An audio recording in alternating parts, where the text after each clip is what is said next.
Welcome back to another episode of Warren Cali. In this episode, I'm going to talk about one of the greatest rap groups ever, N.W.A, and a rivalry between Compton record labels, N.W.A, and Ruthless Records. In the 1980s, Compton was full of gang violence, from rival gangs killing each other, daily shootings, to the drug trade taking over the streets and taking over many communities with its devastating effects. Most people around the world wouldn't understand the effects certain things was doing to the urban communities, as gang violence, lack of opportunities, and police brutality that came with police showing brutal tactics to the urban community trying to combat crime would affect the youth. By the late 80s, the world would get the exposure to see in the world of Compton and see what most LA County youths were going through, as well as other youths from around the world being able to connect and see what they were going through in videos and hear it on records. And that will all start when the group N.W.A will rise in rap and take off to stardom. N.W.A will be comprised of multiple artists, like Arabian Prince, who produced and rapped for the group. He was one of the founding members. DJ Yella, who produced for the group. Dr. Dre, who produced, rapped, and provided vocals on several songs. MC Ren, who will be one of the main rappers in the group, and also a writer. Ice Cube, who was the youngest in the group, and who wrote a lot of the songs, and was also a main rapper in the group. And lastly, Eazy-E, who started off just as a person who would fund the group off him having money from being in the streets, but eventually, after some convincing, he would become a rapper. Most of N.W.A lineup was already doing music. Dr. Dre and DJ Yella was already with the world-class Wrecking Crew, and Ice Cube, he was with a group called CIA. So when Eazy-E would meet Jerry Heller, the two would co-found Ruthless Records. N.W.A's first release will be a compilation tape called N.W.A and the Posse in 1987. N.W.A released their debut studio album called Straight Outta Compton in 1988. The group reflected the rising anger of the urban youth in their opening song called Straight Outta Compton. The next song they had on the album was very controversial diss to the police. At that time, it was nothing like no other. Nobody has ever dissed the police on a song at that time period in life. And if they did, it wasn't to that stature. The song protested police brutality and also racial profiling. Another single from that album will be called Gangsta Gangsta. It parodied the worldview of the inner city youth and what was going on in the streets. N.W.A was later credited for pioneering gangsta rap, which they referred to their music as reality rap, which the Straight Outta Compton album would go eventually gold. But behind the scenes, there would be a lot of problems going on. Arabian Prince and Ice Cube both would eventually leave N.W.A with money disputes over not being paid, and also royalties. This led to both of them leaving the group, and both feeling that Jerry Heller was the problem. But even with the two being gone, Ruthless Records and N.W.A remaining members still found a lot of success, and also signed a lot of artists like D.O.C, J.J. Fad, Michelle A, and Above the Law. All of those artists would find success with the label as well. N.W.A's lineup with Eazy-E, Dr. Dre, DJ Yella, and MC Ren would drop a tape called 100 Miles and Running, and also a song with the same name called 100 Miles and Running. This song will be a diss song to Ice Cube, who thought he was still cool with the group, and the remaining members. I don't like the manager, because he wasn't paying me my money. That's the bottom line. Bottom line, that's it. No more N.W.A, no more N.W.A Lynch questions. Mob. Lynch Mob is my new crew. Who gave it that name? Because Lynch Mob is like... Lynch Mob, we just lynch everybody on the mic, you know, we just... Pump it up. I got all suckers 100 miles and running. Like to give a shout out to the DOC. Y'all can't play. That D always in the middle of controversy right here on Pump It Up. The host of NTV show Pump It Up, named D Barnes, would suffer a beating from Dr. Dre off her interview with Ice Cube, after the group N.W.A didn't like the interview and felt like she was playing both sides and was trying to play them. $1 million, and claims that last January at a Los Angeles club, Dre assaulted her, grabbing her hair, slamming her face and body into a wall, and kicking her in the ribs.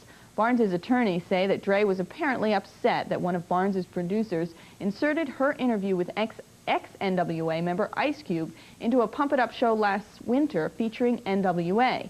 The group and Ice Cube have become mortal enemies since he left N.W.A 2 years ago.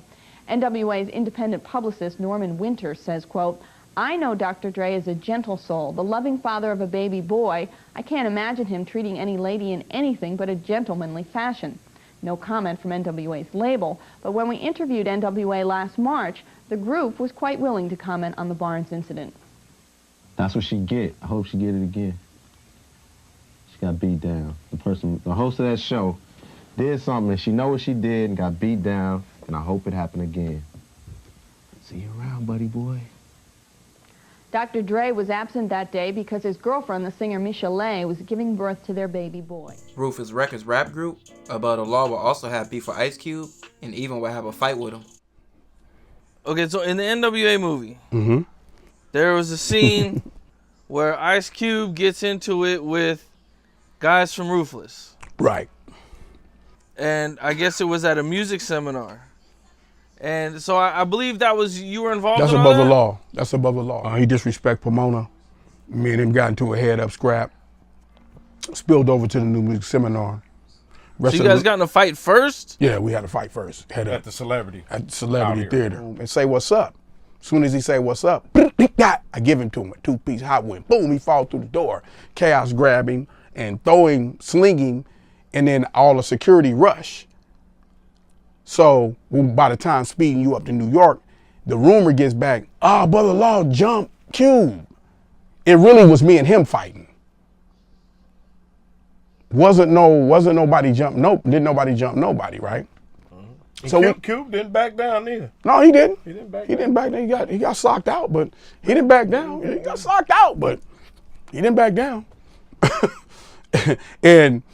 And when we get to New York, so all the stuff going around the seminar is like, oh yeah, the lynch mob here, and they got issues, whatever, right? So we get to New York, we're like, okay, whatever. So we see each other going to a panel, right?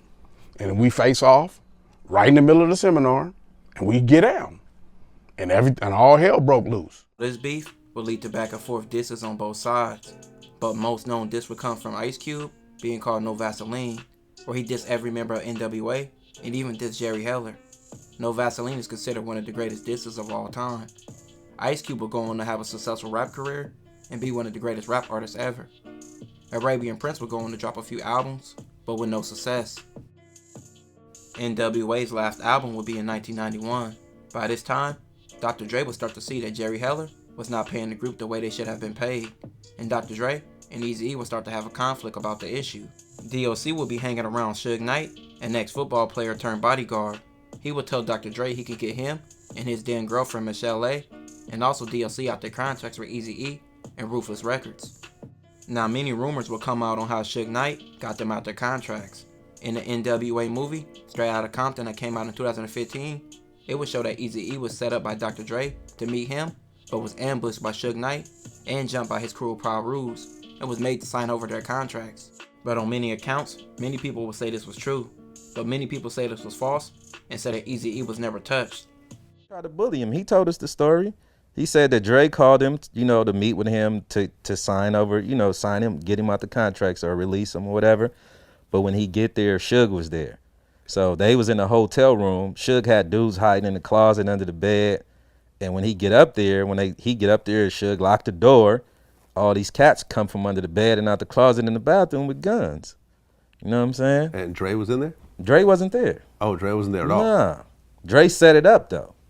Okay. So because he didn't hate Dre. You know what I'm saying? As people try to portray, he didn't. They was friends once upon a time. Yeah, they were really close friends at one point. So you're telling me that Dre called Eazy for a meeting. For Suge, though. But when Eazy showed up, Dre wasn't there, but Suge was there. Suge was there. Yeah. Which, when you look at their relationship, this is not a stretch. Yeah, of course. When you look at how Death Row operated. Yeah, so when they did it, I guess Eazy was smart, so he didn't put his real signature on the paperwork, and that's why he never held out. So you're saying that they pulled guns out on him? Yeah, absolutely. And basically said, sign this. Right.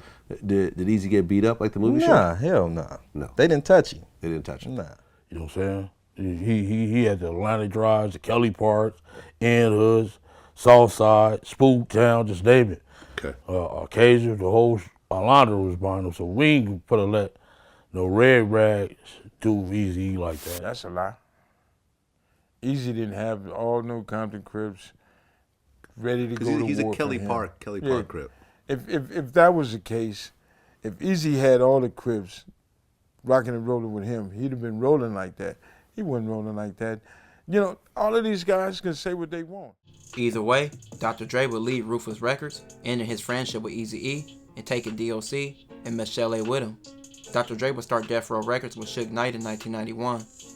The remaining N.W.A. rappers MC Ren and Eazy-E would just become solo rappers under Ruthless Records, and DJ Yella, he would remain as a producer. Death Row's first album release would be Dr. Dre's The Chronic, and in his first song, Dre Day, featuring his protege and future rap legend, Snoop Dogg, they would diss Eazy-E and make a video making fun of him. Eazy-E would respond in his own diss song, called Real Compton City G's. He will be going hard at Dr. Dre in the song, and featuring his new artists, Trayster and BG Knockout. This will lead to a long feud between both sides and their affiliates, including more diss songs and more run-ins and more problems. Eazy-E will have more success with Ruthless Records, with more artists and solo albums selling, and the same for Dr. Dre and Death Row Records. But eventually, both Dr. Dre and Eazy-E will be having problems with their partners. Dr. Dre felt that Suge Knight was corrupt, financially dishonest, and out of control with how he handled business. And Eazy-E, he felt that Jerry Heller was cheating him out of money and also deals. This will lead to Eazy-E firing Jerry Heller and Dr. Dre leaving Death Row Records in '96 to start his own record label called Aftermath. N.W.A. would talk about the possibility of a reunion, but trying to get everyone on board would never happen. Eazy-E would die of AIDS in 1995, in which many people believe it was foul play. And the more knowledge that came out about HIV and AIDS, it still seems a little out of place to me that even the way they portrayed it in the movie, even the way I remember it happening in real life, you know, Eazy, like, in a nutshell, I can say it really fast. He was like, my chest hurt and died of AIDS. You know what I mean? And it's like, what happened to HIV? What happened to actually, you know, having AIDS and then deteriorating? Like, you just, oh, doc, my chest hurt. And we go back to L.A. 2 days later, Eazy-E got full-blown AIDS. Now, you got to think, Eazy-E was funking at this time with Dr. Dre and, you feel me, Jerry Heller. You know what I'm talking about? They was really funking.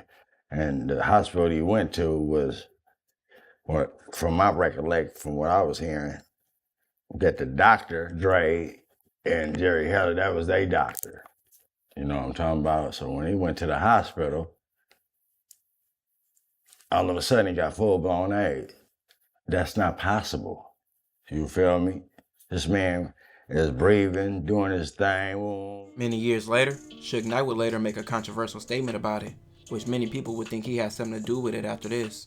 See, if somebody gonna do something about it, see, technology is so high, right? Right. So if you shoot somebody, you go to jail forever. So the kids, you don't want to go to jail forever, right?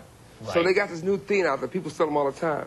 They got this stuff they get blood from somebody with AIDS, and then they shoot you with it. Oh, so well, that seems bad. That's a slow death. Yeah. An Eazy-E thing, you know what I mean? Yeah. Oh, no. Okay. Way to lighten the mood. Wow. With both record labels Ruthless and Death Row Records losing their key contributors, by the 2000s, both labels would go downhill for various reasons, like Ruthless being ran by Eazy-E's wife and her lack of knowledge of the business and mismanagement. And for Death Row, it would be various reasons, like Suge Knight going to prison, Dr. Dre leaving, Tupac's death, and various other artists leaving, and also many lawsuits. Over the years, DJ Yella, Ice Cube, Dr. Dre, and MC Ren will have a few reunions and even collab on a few songs like Hello and Chin Check. DJ Yella and MC Ren will have success early in their careers, but remain silent in the media. Ice Cube and Dr. Dre will go on to be some of the most successful and rich entertainers in the industry. And in 2015, Straight Outta Compton, the movie about N.W.A. and the group's life would drop to a lot of success. Suge Knight will go to jail for arriving on the set of the movie, trying to start problems. Will lead to Suge getting into an altercation with Cleabone Sloan, and also hitting him with a car, and also killing Terry Carter, who he hit with a car as well. He would get 28 years for this crime. Jerry Heller would die in 2016. 2016, N.W.A. will be inducted to the Rock and Roll Hall of Fame. N.W.A. has so many what ifs, like what if they stayed together? What if all the artists they put out were under the same label, being some people like Bone Thugs and Harmony, Snoop Dogg, Eminem, and 50 Cent? But even with all the what ifs, N.W.A still became one of the greatest rap groups ever. This will conclude this episode. If you haven't already, make sure you check out my previous episodes. Don't forget to like, comment, and subscribe.